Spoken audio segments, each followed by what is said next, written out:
Hello, everybody. My name is Manock Lual. I'm the CEO of Prezdential Basketball, and you are watching the Griot in me.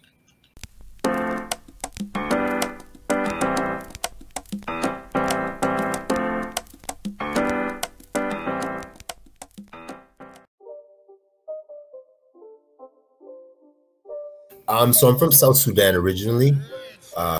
We made our way to Canada in the early 90s, fleeing refugees, fleeing war, so civil war within the country, right?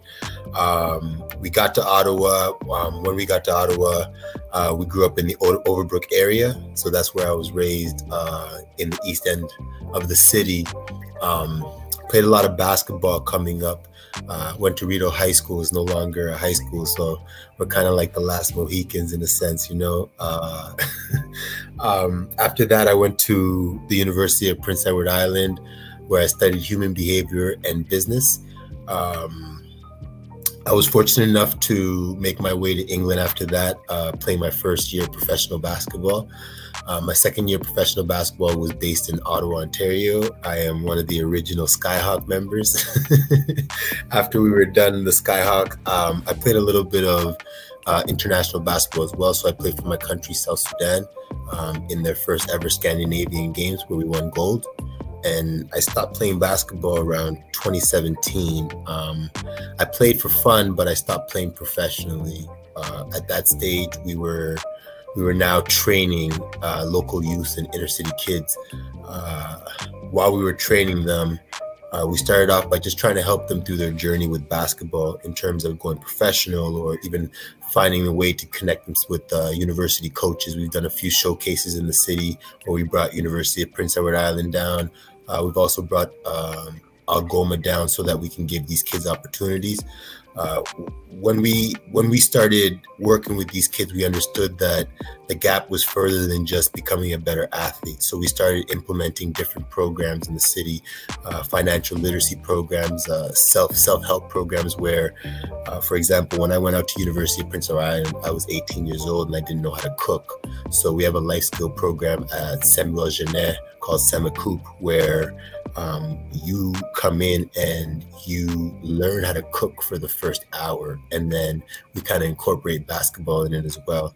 So now we're kind of running programs partnered with different organizations like Rito Rockcliffe, Manor Park, Overbrook Associations, and we're looking to kind of bring as much resources back into the inner city communities as possible while using basketball as a tool to attract the kids.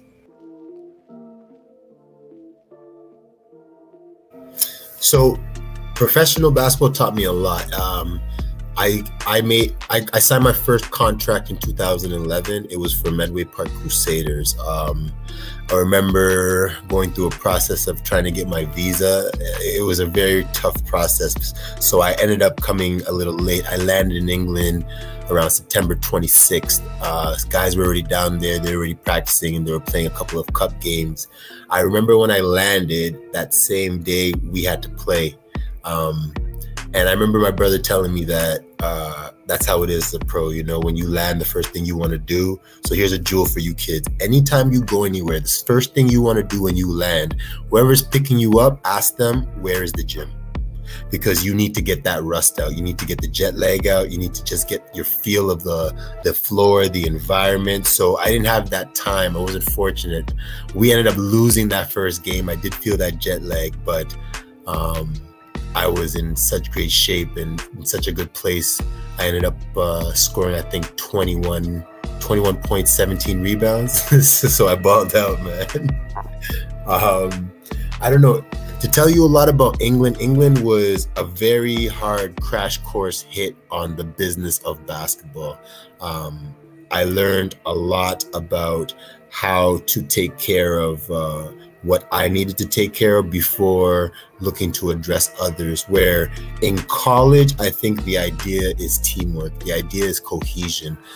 When you go to the pro world, the idea more comes down to numbers, stats, statistics, how well you're plus minus, how well you're playing. These things will consistently keep giving you contracts after contracts, but if you're not able to keep your numbers at a certain place, they will send you home. And I've experienced seeing people released in a tryout just because they couldn't make it in a suicide.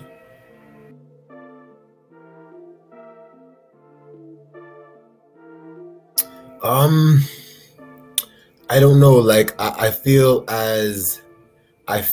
basketball. Basketball was like my escape. It was something that I did as a kid to kind of to have a space where I can kind of participate in mental health, right? So what basketball did for me, it helped me purge emotions. So emotions like anger, emotions like the competitive fire in me.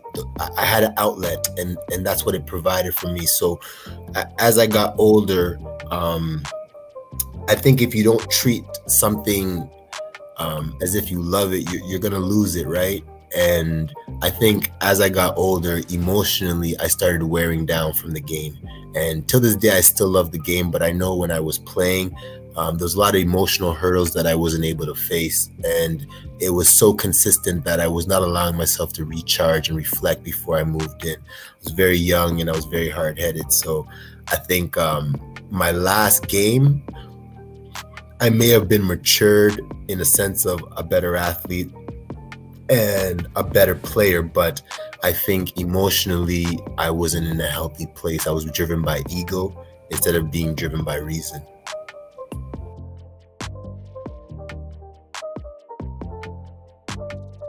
So it's not really advice, because we there's no one tailored sentence that's going to attract every single kid, right? The way we approach this basketball training and development and anything that we do in the city basketball wise, period, is more of a spiritual approach. We first analyze the kid's soul. You know, some kids, they need more confidence, so you have to give them that, and other kids, they actually have too much confidence, and you might have to humble them in a compassionate way, right? So I think what we do from the ages of 5 to the ages of, I would say, 15, 16, is we just make sure they love the game. You know, it has to be love, because that's what's going to get you the reps. That's what's going to get you doing it when you don't want to do it, right? Everybody has a why, but if your why is attached to love, there's no burning out. You got fuel for life. So we make sure that they love it at that age. I think when they start to hit 17 to 18 years old, then we start trying to teach them the business of the game, you know, because we've laid the foundation down. The foundation is, this is my safe space. And then from that safe space, we say, all right, you've worked hard, you've utilized your skills, now you're going to get paid for it. And that could be in the form of a full scholarship to a university, or that could be in the form of a professional contract. But we make sure that their skills are utilized and they're not being taken advantage of. Because when I was growing up, coaches would tell you a lot, but the moment you ask them to put it in writing, the conversation changed.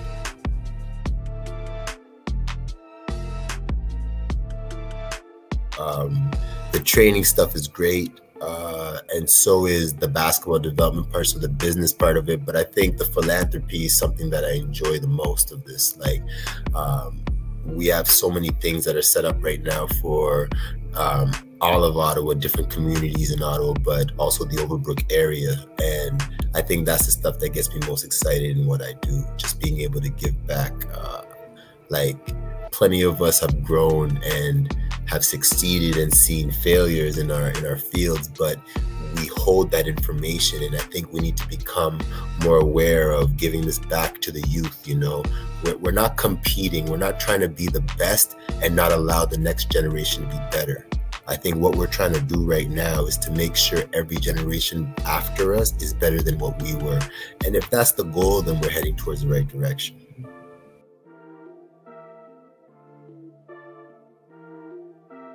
Honestly, the Raptors winning was huge for us, especially for what I do, right? That summer, I would say basketball picked up 50% in all of Canada. People put down their hockey sticks in the summer and they picked up a basketball. So it really was a great thing for all basketball development coaches.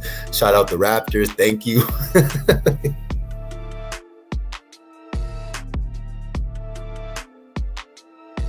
with COVID and the quarantine going on and just coming back to normal, we may take a hit financially as an economy. And growing up, basketball and soccer till this day are the cheapest sports in the world. All you need is a pair of shoes, and even maybe you don't even need a pair of shoes. All you need is the ball. You can use a soccer ball as a basketball. You can use a basketball as a soccer ball. So as long as basketball stays affordable, I think it will continue to grow at a rapid pace. It has also been one of the avenues for I would say Black culture. You see a lot of hip hop references in basketball, and hip hop is taken off, man. Rap and hip hop and the culture and the art is in a different place right now. So I think basketball has the avenue and it has the momentum right now to become one of the leading sports in the world.